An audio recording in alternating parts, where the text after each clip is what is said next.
Welcome back to our SW7 YouTube, and today we're going to go through an athlete session. This is going to be full body. There's some block 2 of our in-season plan. Myself, Coach Gassie's going to be doing it. It's a functional strength and power block. So we've moved the exercise along a little bit. We're going to tell you more about the why we're picking these exercises, but we're going to do the session ourselves. So come inside and take a look. First exercise, we have jump squats, 3 sets of 4. We've actually prescribed the load today as well, so we're at 40 kilos. Cool, all right, let's get into it. This will be prescribed across the app as well. So.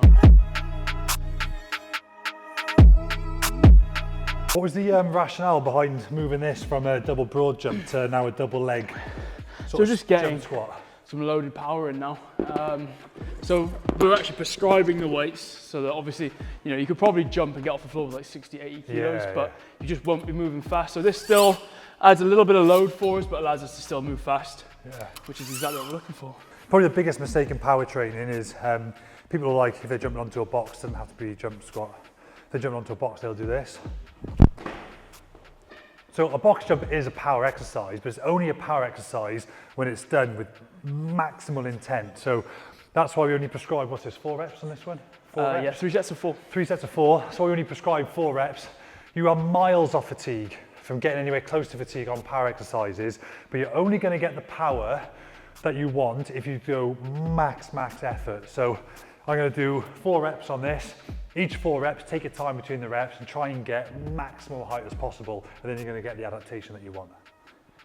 That's pretty standard across all power exercises as well, isn't it? So like your med ball throws, your plyometric push-ups, anything like that, you're not going to get any adaptation by just kind of going up and down with a med ball. You've got to throw it through the floor.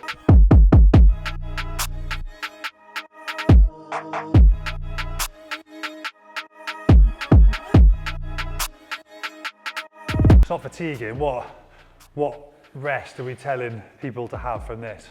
Yeah, we're still looking at that sort of 2 to 3 minutes, allowing your full ATP to recover. It'll feel easy, but just be disciplined on that rest, isn't it? Yeah, it feels like a long time to rest because you're just nowhere near fatigue. But what we want is to be fully recovered so that we can get the most out of that each time.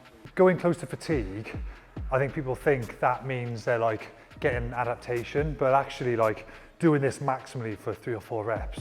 Oh my God, like it recruits, do you know what I mean? So make sure you're warmed up before. Just a max contraction every time. Yeah, we've warmed up for 10 minutes before this, mixture of mobility, some pogo stuff, did a 20 kilo, even do some body weight, just squats like this, just get the blood flowing. We even sat on the bike, it's a bit colder today in here, isn't it? Now we're into winter. It's coming. So sat on the assault bike and just ticked over, just get like, let's get moving. Don't go walk into the gym, you'll see it's this. And don't just do jump squats straight away. Like this isn't your warm up. Yeah, it's not a warm up, very good point.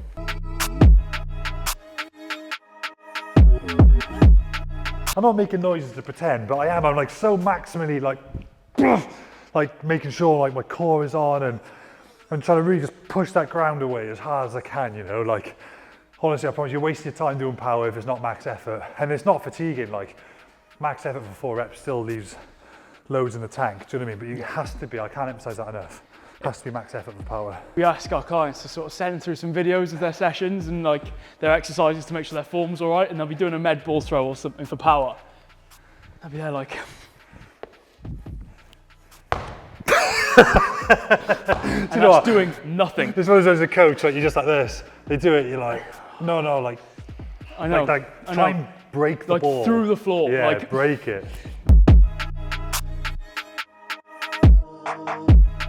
I guess similar advice as always, because this is new, I'm not going to go crushing it on week 1. This is going to be like a 4-week block, Gas. So like week 1, yeah, you're going to probably go fairly close to failure, like, but I'm going to probably leave 3 in the tank. Week 2, I'll leave 2 or 1 in the tank. Then weeks 3 and 4, maybe just 1 rep in the tank. I'm going for it strength-wise. So yeah, no heroes are made on week 1. Off the back of what you were saying there, this is actually following the same kind of weekly structure as block 1. So we've got maintenance, accumulation, intensification again.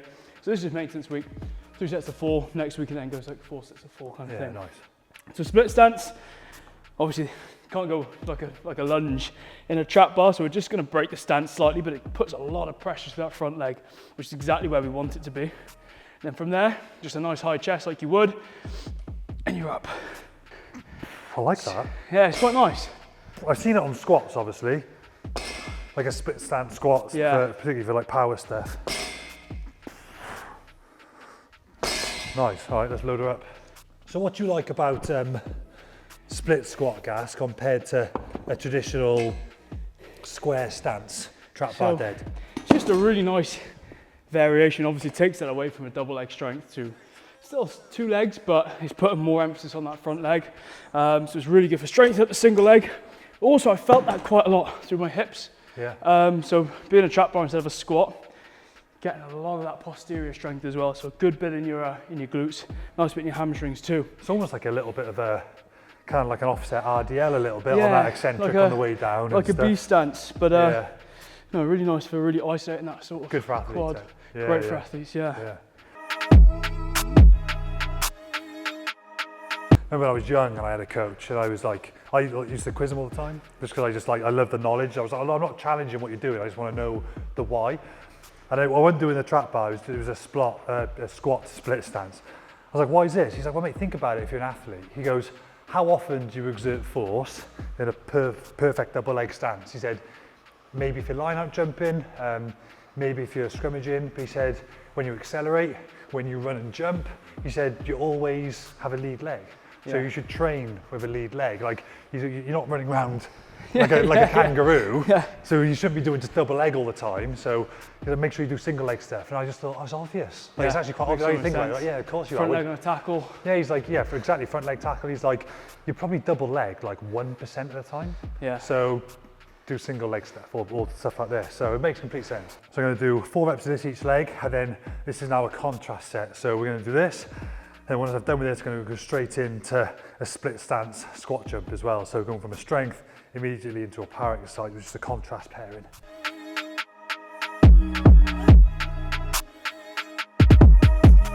Oh, whoa, that's tasty. Oh, straight into your split jumps.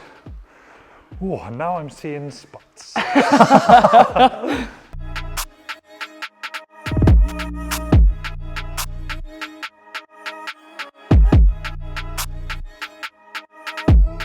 I sometimes like my lower back can be dicky with trap bar, so I've started doing trap bar because that split squat, the split stance rather, and it's not loaded as much. It's flipping challenging me like crazy, but I'm not getting a shed load of load from my lower back. Do you know what I mean? Which for athletes obviously great.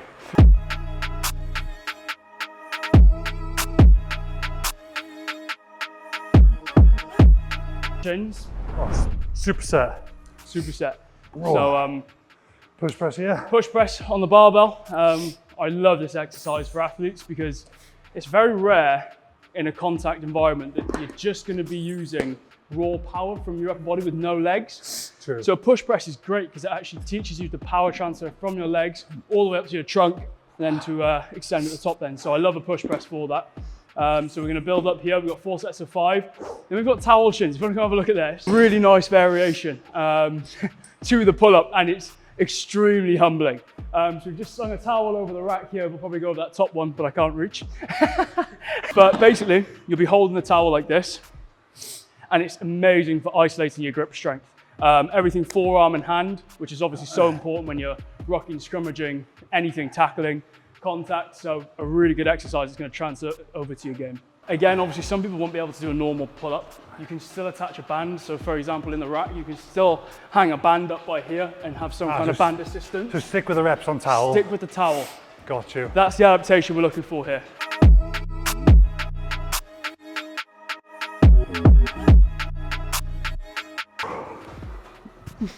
It is. You come off, don't you? You're just like this. Oh. Right, reps on the push press. Push press, you've got 4 sets of 5. Nice. So I'm going to start on those now. What we're looking for is a quick dip, so we're not squatting into it. It's not a thruster. Quick dip, almost like a quarter squat, and we're using that power from the legs to actually drive most of this movement. You're just catching at the top with your arms. So most of this is actually coming from the legs.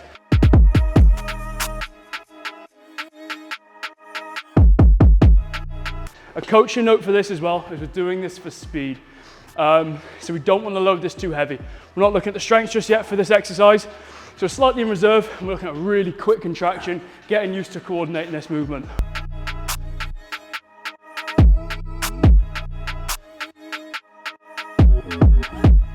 There's no right or wrong. Like, I know technically you can do it side on, but if I want to do side on, sorry, feet square. I don't know, I don't find it comfortable. We're just, if I'm doing like a 5, I just do a couple on the right, a couple on the left, you know, I don't know why. Just... Like Warb's chin is so short, like he can literally do a max chin with like 50 kilos of added weight. And a variation like this is like just massively humbling, isn't it? Oh, it's big just, time, big time. But like it just shows how important that grip strength is. So yeah, a nice one to really improve that.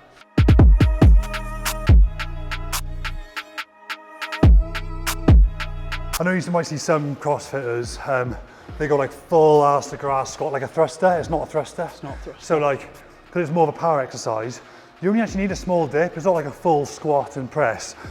Actually, the more powerful athletes tend to be able to generate more force with actually less flexion. Like you don't need much flexion to get that up. So only think of it as almost like a quarter, if you're in a squat position or split, it's almost like a quarter squat at most. Do you know what I mean? It's just that initial bang. All comes from the hips and the glutes, you know? So don't want a big thruster movement.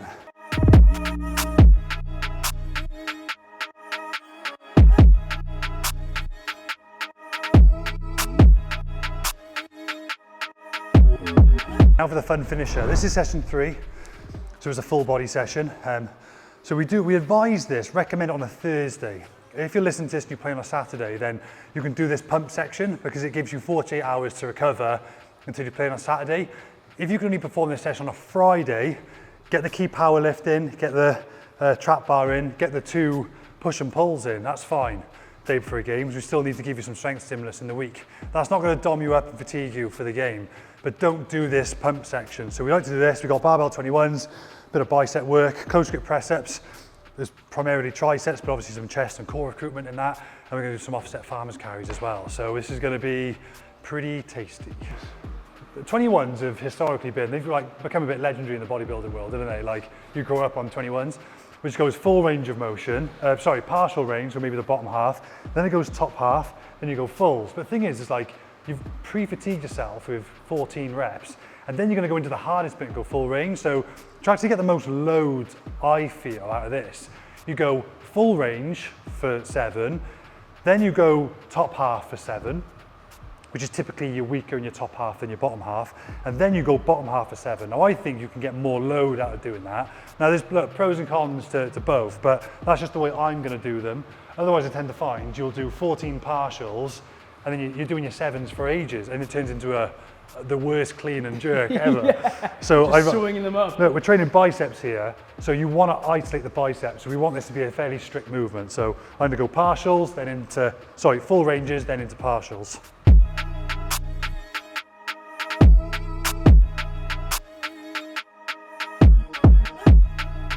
Do you know what I read as well recently? One of the top hypertrophy researchers posted this on his Instagram, Dr. Brad Schoenfeld, so I recommend you follow him. And there was a research paper which came out saying, there's still some, like, it's not fully conclusive, but they were saying that partial reps can have the same muscle growth, hypertrophic effect as full range on some exercises.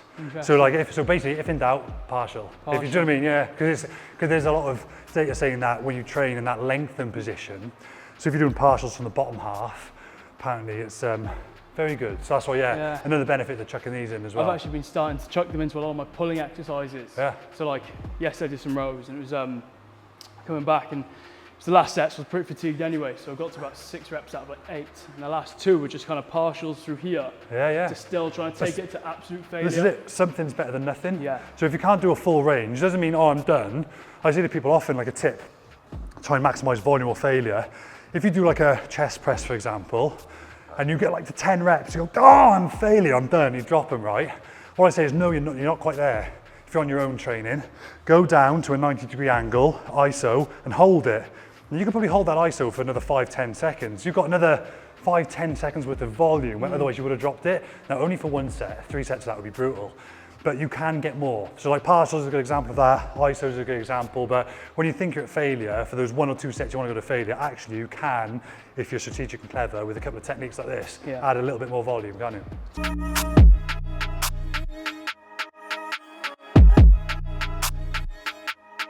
21's done, first round. So next we're into some close grip push-ups. Now we've got 10 reps here. you can either load that or just play around with the tempo. So today I'm just going to play around with the tempos. I did some good pushing exercises the other day, so triceps still pretty fried. So hands typically just under the shoulders, and all I'm looking for is a slow eccentric. Keep those elbows tucked against your rib cage and up.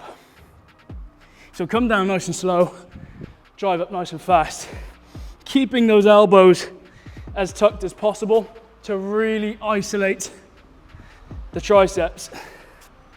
Final exercise of the tricep, we've got some offset heavy farmer carries. So we're going to just be loading one arm. This is so good for building trunk strength through that anti-rotational strength. So that's exactly what we want for contact athletes, to be able to resist rotation. So I'm going to be loading one arm. Grab a strap for this one because I don't want grip to be a limiting factor. I want your core to be a limiting factor, okay? So we're going to go nice and heavy today. Is just strap myself in, and we've got 3 sets of 20 meters on each side. So I'm just going to grip that in. And I've got a saying with farmer carries: if you don't walk like you've shit yourself, then it isn't heavy enough. You want this to be extremely heavy. And all you're going to do is just try and stay as upright and neutral as possible. And everything is trying to get your spine to cave this way. So it's great for your obliques to sort of resist that load. And I don't want you to rush this either. You'll see a lot of people kind of trying to get to the end as quick as possible, scurrying around. Slow it down. I want you to feel it and to try and resist it the whole time. That's set 1 done. We've got 2 more sets. We've got 3 sets in total on each exercise. Obviously got 21 kind of reps on the 21s, 10 reps on the close grip push-ups, and two sets of 20 meters on the dumbbell farmer carries.